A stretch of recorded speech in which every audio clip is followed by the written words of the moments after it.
The theme that I have developed over many years for an annual retreat is In Nature, Our True Nature.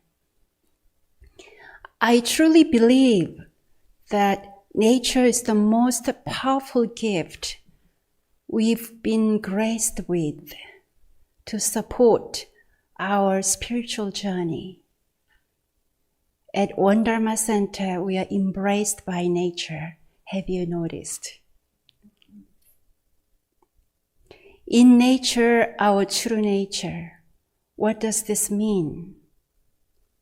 What does true nature mean to you? Is there an interconnection between nature and our true nature? From a broader perspective, what is the true nature of the universe? In order to understand this, various theories have been proposed. Some say reality is made of information. Energy is information. Some say reality is geometric. Time is spatial. Some say reality is probability or emptiness.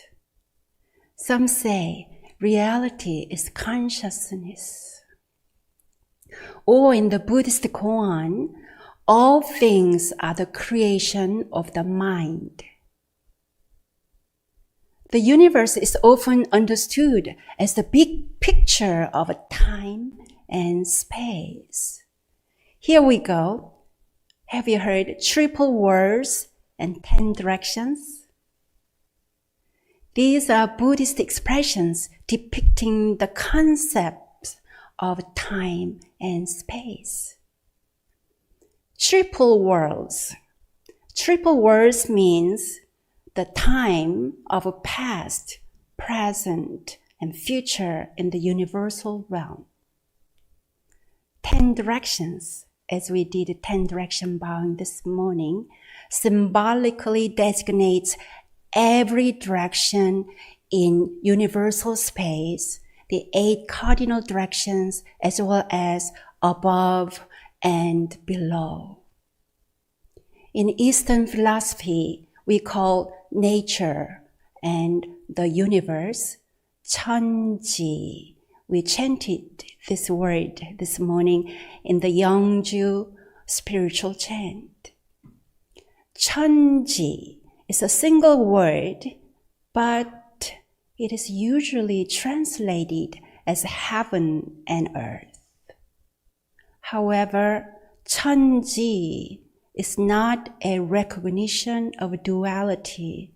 Instead, it acknowledges the oneness of heaven and earth as the great singular mechanism of the universe. Heaven and earth operates together. Without heaven, earth is not complete. Without earth, heaven does not exist. The two are inseparable and complementary. This is also known as the Tao or Way. The founder of Won Buddhism, Venerable Sotaesan, showed us the truth of the indispensable graces and virtues bestowed by heaven and earth. We call this in Korean Chunji-eun. The physical graces that we receive from nature or heaven and earth are described in one Buddhist scripture as the air in the sky, by which we are able to live by inhaling and exhaling. The support of the ground, by which we are able to carry out the activities of life. The light and energy from the sun and moon, through which all living things on earth come to existence. The beneficence of wind, clouds, rain, and dew, which sustains all life. Who does not appreciate the physical graces of nature? The naturalist John Muir said that in every walk with nature, we receive more than we seek. Scientific research supports the idea that we are naturally healthier and happier when we spend more time in nature. Why do we resonate so strongly with nature? With the sun, moon, sky, clouds, rain, mountains, trees, rocks, animals, and everything natural. Perhaps because, like Sotae-san, we can perceive truth in nature. A great scripture exists within the very heart of nature. And also here, we are in the Catskill Mountains in nature, seeking glimpses of our own true nature. One of my favorite koans, a verse from our book for contemplation is, I have a volume of scripture that is written without paper or ink. It does not contain a single word, yet always radiates light. What does this mean? Nature, heaven and earth, is our scripture, the source of profound teachings. Nature does not discriminate. It welcomes everyone. No discrimination, whether you are from north or south, white or black, happy or angry, wise or ignorant, male, female, or gender neutral, Republican or Democrat. Nature welcomes us all without any thought of discrimination. Nature is truthful. Nature reveals itself as it is. It does not pretend. It does not deceive. It is not self-conscious or judgmental. There is no calculation in nature. Nature does not harbor any concept, nor does it look for recognition. Nature gives us everything we need to sustain life, yet it does not expect any return from us. Am I saying everything you already know? Nature embodies the spirit of no self. No self means not being controlled by ego-pleasing or ego-grasping mind. When we are sensitive and easily hurt by something, this indicates our ego is involved. When we find ourselves tied up with our ego-driven thoughts, it benefits us to return to nature. In nature, embraced by the vast, vessselless vessel,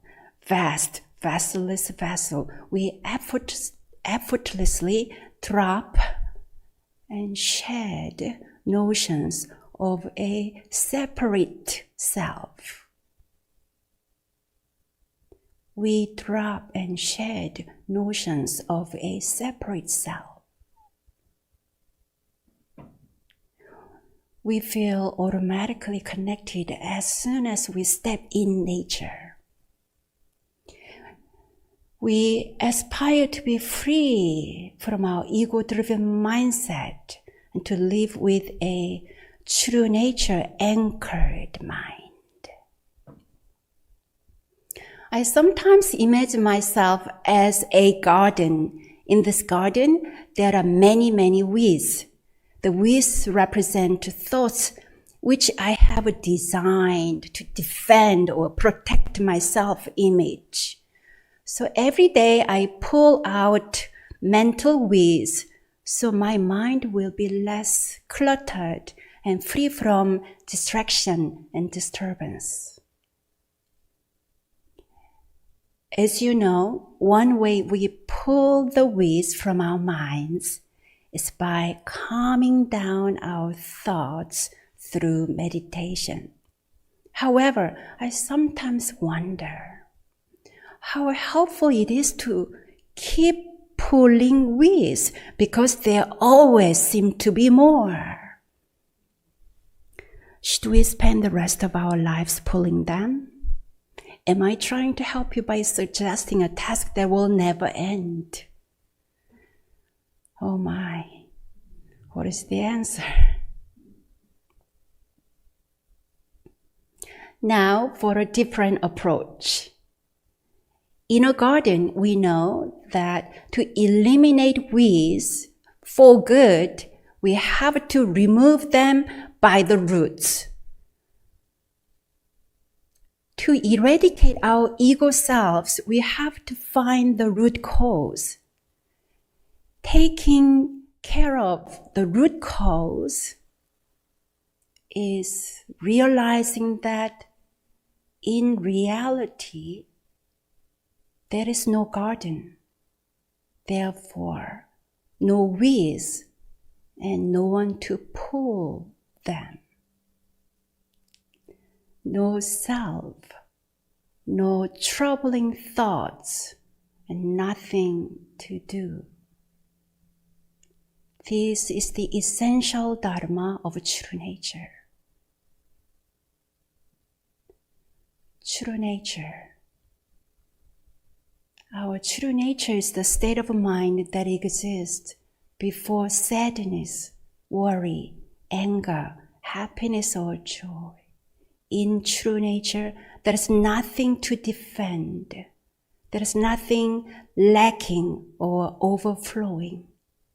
No sense of success or failure. Our true nature is ever present and indestructible.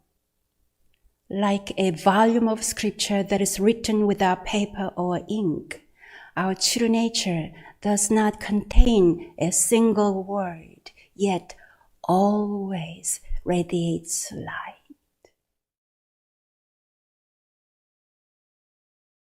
The founding master said, seeing the nature is like a millionaire who, without realizing that her assets are her own, one day eventually comes to realize that she is wealthy by nature and always has been. Along the journey of restoring our true nature, we often find that karmic stuff arises from our childhood memory, family dynamics, past relationships, and even past lives. Regrets, sorrow, confusion, fear, anger. This is an opportunity to deeply look into our conditioned selves with compassion and understanding. By embracing them and by letting go of the karmic stuff, we connect with our true nature. The natural world supports us in this healing journey. Nature is our true guide. Nature inspires us to be our true selves. I hope this week we can each experience deep connection with our Mother Earth and with our true nature and heal ourselves. In the blessings of nature through retreats and everyday practice, may we cultivate a calm, numinous awareness, unwavering wisdom that recognizes that, and mindful choice in action. There is another koan in our scripture. A person who practices well is not separate from true nature. A person who practices well is not separate from true nature.